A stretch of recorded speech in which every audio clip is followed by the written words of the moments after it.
ठाण्यात भाजपचे माजी नगरसेवक विकास म्हात्रे आणि त्यांची पत्नी कविता म्हात्रे यांनी शिंदे गटात प्रवेश केला। पण त्याच वेळी शिंदे गटाचे जवळचे दीपेश म्हात्रे भाजपात गेले।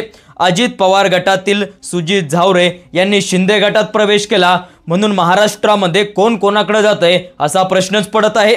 आष्टीचे माजी आमदार भीमराव धोंडे जे पंकजा मुंडेंचे समर्थक होते, त्यांनी मात्र अजित पवारांच्या राष्ट्रवादीत प्रवेश केला। कणकवलीत नारायण राणे म्हणाले, जर शिंदे सेना ठाकरेंसोबत गेली तर आम्ही त्यांच्याशी संबंध तोडू। म्हणजे सत्ताधारी गटातच आतून आता धूर उठायला लागलेला आहे। त्यामुळे महाराष्ट्रात सातत्याने वेगवेगळे प्रश्न पडत आहे। महेंद्र दळवींनी राष्ट्रवादीवर जोरदार हल्ला चढवला। अनिल सुनील तटकरे यांच्या भ्रष्टाचाराचे आरोप देखील केले। त्यांनी स्पष्ट सांगितलं, या निवडणुकीत आम्ही हिशोब चुकता करू। हे सगळं एका सरकारमधीलच नेते, खासदार, आमदार एकमेकांवर हल्ला करताना आपल्याला दिसले। आता प्रश्न असा तयार होतोय, नेमकं कोण कुणाला फोडतंय? भाजप शिंदेंना की शिंदे भाजपाला? आणि अजित पवार मात्र आतून आपला फायदा पाहत आहे। या सगळ्या खेळात मात्र ठाकरे आणि पवार शांत आहे आणि त्यांनी डोकं शांतपणे चालवायला आता सुरुवात केली।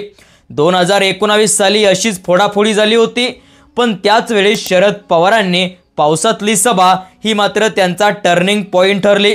2024 मध्येही तसंच चित्र पाहायला दिसतंय।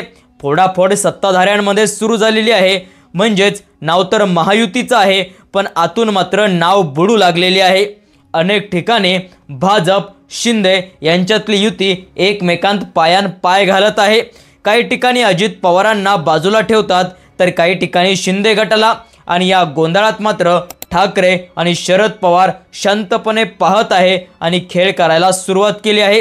कारण हीच गोंधळाची खेळी त्यांना फायद्याची ठरणार आहे। या सगळ्या फोडाफोडीत नावे जास्त लोक बसले तर नाव उलटणार आणि तेच संकेत आता महायुतीला होऊ शकतात।